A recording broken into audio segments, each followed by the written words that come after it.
যুদ্ধের নতুন ঢেউয়ে ভাসছে মধ্যপ্রাচ্য।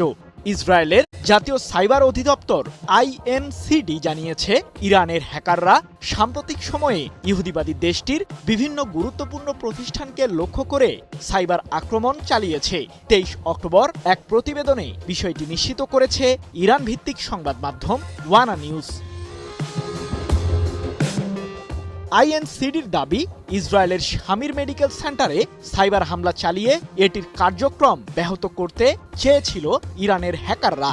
এখন পর্যন্ত 10টিরও বেশি প্রতিষ্ঠানকে হামলার লক্ষ্যবস্তু বানিয়েছে ইরানি সাইবার হ্যাকাররা। মূলত ব্যবহারকারীর ফাঁস হওয়া তথ্য ব্যবহার করেই ইসরায়েলের ওই প্রতিষ্ঠানগুলোর সিস্টেমের অ্যাক্সেস নেয় হ্যাকাররা।